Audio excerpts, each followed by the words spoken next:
क्या लड़ेगा कोई? आप ये बताओ ना, कौन चुनाव लड़ने वाला?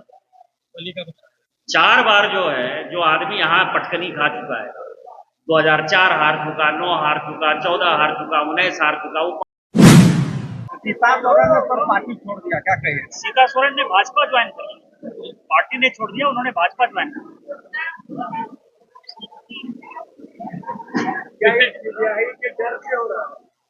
नहीं नहीं, मैं आपको बताऊं कि जब ये सरकार बन रही थी, जब हेमंत सोरेन जी के जेल जाने का हो गया, सरकार बन रही थी, तो सीता सोरेन जी से मेरी बातचीत हुई। और सीता सोरेन जी को फिर से गुरुजी ने एक आश्वासन दिया था कि वो उनको मंत्री बनाएंगे, और दूसरा आश्वासन दिया था कि दुर्गा सोरेन जी की बेटी को जो है दुमका लोकसभा लड़ाएंगे, और वो केवल सरकार बचाने की एक कवायद है। उस वक्त गांडे का उपचुनाव नहीं हुआ था, गांडे उपचुनाव होगा नहीं होगा, ये ऊहापोह की स्थिति थी। बाद में अब ये पता चल रहा है कि पहले कल्पना सोरेन जी राजमहल लोकसभा लड़ना चाहते हैं, इसी कारण से एमटी रजा और इन सबों को उन्होंने ज्वाइनिंग कराया, क्योंकि उनको लगता था कि गांडे का उपचुनाव नहीं होगा। अब गांडे के उपचुनाव के बाद जो है मन और हृदय सभी परिवर्तित हो गए, क्योंकि हेमंत सोरेन जी भ्रष्टाचार के दलदल में जितने फंसे हैं, उसमें कल्पना जी का मुख्यमंत्री बनना सबसे ज्यादा जरूरी है, क्योंकि चंपाई सोरेन जो है बड़े आंदोलनकारी हैं, और उनकी कई एक बातें जो है वो मानने को तैयार नहीं है, क्योंकि वो जेल नहीं जाना चाहते। तो अब वो गांडे उपचुनाव लड़े, और गांडे उपचुनाव यदि कल्पना सोरेन जी लड़ेगी, ये इतिहास रहा है गुरु जी का, यदि आपको ध्यान हो, कि मधु कोड़ा जी की सरकार को जो है लात मार के उन्होंने गिराया, और तमाड़ में जो है वो बाई इलेक्शन में गए खड़े होने के लिए, और जब हार गए तो यहाँ जामताड़ा जो है विष्णु भैया को इस्तीफा दिला के वो वहां चुनाव लड़ने के लिए गए। अपने हाथ से सत्ता जो है ये बाहर नहीं निकलने देना चाहते, तो कल्पना सोरेन जी को मुख्यमंत्री बनना है, और कल्पना सोरेन जी को मुख्यमंत्री बनना है, और हेमंत सोरेन जी को खुद ही जो है दुमका लोकसभा लड़ना। इन सारे परिस्थितियों को देखते हुए, क्योंकि अभी तक जो है मन महसूसी हुई थी, उन्होंने कई एक बार कहा कि दुर्गा सोरेन जी की जो मौत हुई है उसकी हम सीबीआई इंक्वायरी चाह रहे हैं, उसके लिए भी राज्य सरकार तैयार नहीं थी। तो मुझे लगता है कि अंतिम कील ये हुआ कि कल्पना सोरेन जी, जिसका कि कोई लेना देना नहीं है, वो बहू बनकर आई। दुर्गा सोरेन ने तो कम से कम पिता के कंधे में कंधे मिलाकर जो है इस झारखंड मुक्ति मोर्चा को खड़ा किया। सीता सोरेन जी ने जो है दुख सहा, क्योंकि उनकी शादी बहुत पहले हो गई।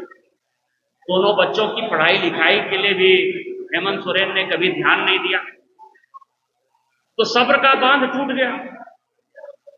और सीबीआई इंक्वायरी जो वो कराना चाहती थी अपने पति के मौत का, दुर्गा सोरेन जी की मौत का, उसके लिए भी पिछले 4-4.5 साल से हेमंत सोरेन जी तैयार नहीं हुए। पहले तो कहते थे कि भाजपा नहीं कराना चाहती है, अब जब से है वो नहीं कराना चाह रहे। तो इस कारण से सीता सोरेन जी ने पार्टी छोड़ दिया, और आज सीता सोरेन जी ने भारतीय जनता पार्टी की सदस्यता ग्रहण की। दुमका लोकसभा में भारतीय जनता पार्टी का उम्मीदवार तय हो गया।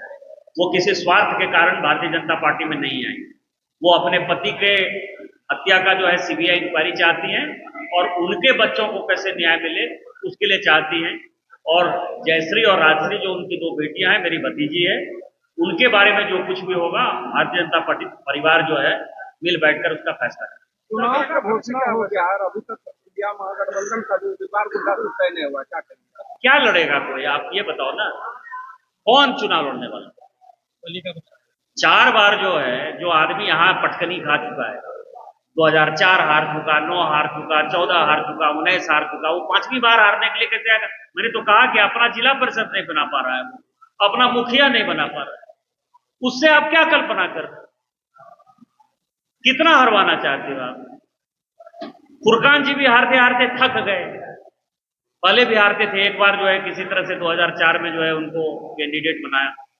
हो सकता है कि उनके मन में हो कि दुर्गा सोरेन नहीं खड़े होते तो हम शायद जीत जाते, लेकिन भविष्य में क्या लिखा हुआ है कोई नहीं जानता, और कोई कैंडिडेट तो नजर नहीं आ रहा है।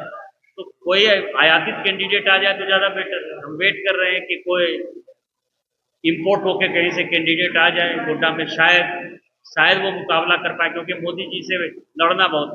इलेक्ट्रोल बॉन्ड की चर्चा जो पूरे देश में है, क्या बताया जा रहा है किस बात के लिए भाजपा का है? टोटल जो है 20,000 का बॉन्ड भंजाया गया। आप लोग मोटा मोटा बात समझ, हम लोग कितने सांसद हैं?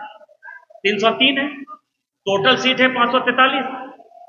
303 सांसद के पार्टी को केवल 6,000 करोड़ रुपया मिला, और जो 240 आदमी का पार्टी है उसको मिला 14,000 करोड़। चोर कौन है? अपने दिल से जानिए पराये दिल का हाल। हमको तो कुछ नहीं मिला। हमको तो लगता है कि इस पॉलिसी के कारण ये सबसे भारी नुकसान हुआ तो भारतीय जनता पार्टी का हुआ, और भारतीय जनता पार्टी को किसी बिजनेसमैन की आवश्यकता नहीं है। आपको हम बता दें कि प्रत्येक साल हम लोग माइक्रो डोनेशन करते हैं, 100 रुपया से लेके 1,000 रुपया तक देते हैं, और 13 करोड़ लोग हमारे जो है सदस्य हैं। किसी पॉलिटिकल विश्व में किसी पॉलिटिकल पार्टी के पास इतने सदस्य नहीं है। तो 13 करोड़ आदमी यदि 1,000 रुपया ही दे रहा है तो उसी को जोड़ लीजिए कि हमारे पास कितना पैसा है। हमको क्या आवश्यकता है इन चीजों की? बड़ी बड़ी कंपनियां जो कह रही है कि जिससे ईडी सीबीआई का छापा पड़ता है वही सबसे ज्यादा सरकार। तो बढ़िया है ना। एक आया कि वो गैम्बलिंग वाला है सेंटियागो, उसने 1,300 करोड़ रुपया बांटा। 1,300 करोड़ रुपया में तो 600 करोड़ रुपया डीएमके को ही दे दिया। तो कौन सा उसने छापा के कारण? छापा तो वो नहीं मार रहा था। 600 करोड़ रुपया दिया स्टालिन को।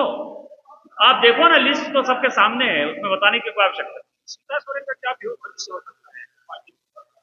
सीता सोरेन जी का स्वागत है, उसका पार्टी तय करेगी। क्या कोई बड़ा पद मिलने जा रहा है या नहीं? ये तो पार्टी तय करेगी। पार्टी में वो, मेरी जो जानकारी है, वो बिना किसी कंडीशन के इस पार्टी में आई। क्या लोबिन हेमरन के भी बारी है? ये तो भविष्य बताएगा कि चंपई होंगे कि लोबिन होंगे, ये तो भविष्य बताएगा। क्योंकि कल्पना भाभी जब मुख्यमंत्री पद के लिए गांडे में अपना नॉमिनेशन फाइल करेंगे तो चंपाई जी क्या करेंगे, ये भी एक बड़ा विषय है कि आंदोलनकारी की ये पार्टी रहेगी, ये पार्टी आयातित लोगों की होगी। आसन इस बार कितना? 14 की 14 सीट।